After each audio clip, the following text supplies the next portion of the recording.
Okay, we're here at Dundas and Yonge Square with the organizer of Take Back the Night, Deb Singh. Could you just introduce yourself and say something about this event? Hi, my name is Deb Singh and I work at the Toronto Rape Crisis Centre, Multicultural Women Against Rape. I'm a counselor and activist there, and in fact it took about 100 women to organize this event, so even though I'm one of the women who is talking to you today about it, it takes a collective, a community to run this event. So are these 100 women members of your Rape Crisis Center? Exactly. So these are women from all over who represent multiple organizations, who work in multiple places.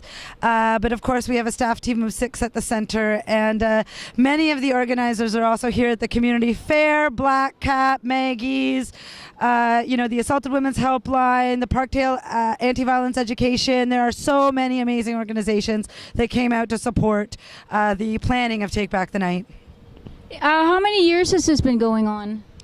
This is our 30th anniversary year, 30 years of struggle, resistance, and liberation. And the Toronto Rape Crisis Centre, Multicultural Women Against Rape, has been hosting it for 30 years.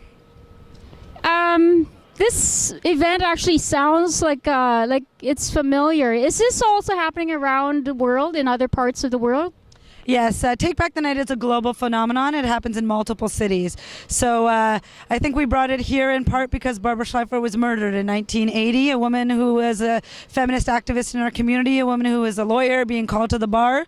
She was murdered, and how the police and media dealt with it was just not enough, right? So many feminist activists wanted to create some awareness and also honor her death. Years after, we're celebrating survivors, we're celebrating our healing, but we're also protesting our right to walk free of violence at night. Was her murderer caught? Not to my knowledge, but I don't know. Okay, so around the world, are you all connected ongoing, like with the other associations or groups that are doing the same event? Well, Rape Crisis Centres all across Ontario are connected. So they're connected through the Ontario Coalition of Rape Crisis Centres, and each Rape Crisis Centre in their own community puts on their own Take Back the Night. But on a global level, many of these Take Back the Nights happen in their own communities. And from a Toronto perspective, each year we've been doing Take Back the Night. We have communities come and ask us, hey, can you host a Take Back the Night in our community because this violence happened or this other thing happened. So we've been doing this in context, in partnership with many communities over the years. Okay, so what do you think the general population, how did they react to this event? I think people feel really empowered. Women especially feel really empowered. Sexual assault survivors, childhood sexual assault survivors. Even if you don't identify as a survivor, almost every woman has experienced the fear of walking the streets at night alone. So every year we have a really, really empowered response by women. I think that, artists come together, community activists, organizations, survivors, community members come together to make this happen. Okay, so I just wanted to mention, the high rate of domestic violence. So do you deal with those cases too, or just women who've been raped by a stranger?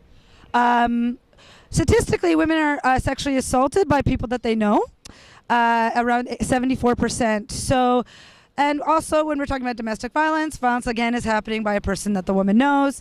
We support anyone who identifies as a survivor of violence. That can be any violence: sexual assault, childhood sexual assault, domestic assault, domestic violence, but also there's a lot of violence happening by our institutions, right? So people are experiencing racism, people are experiencing discrimination in social services systems, people are experiencing discrimination from places of gender identity, transphobia, ableism, colonization. So many Indigenous sisters have experienced violence, so we support anybody who identifies as has experienced violence. Okay, could you just say something about what's going to happen tonight, the schedule?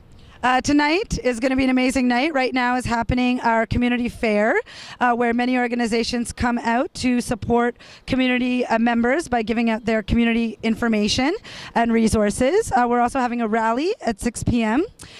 With artists like Mata Dance, Abstract Random, Faith Nolan, Rovina, Wendo's coming.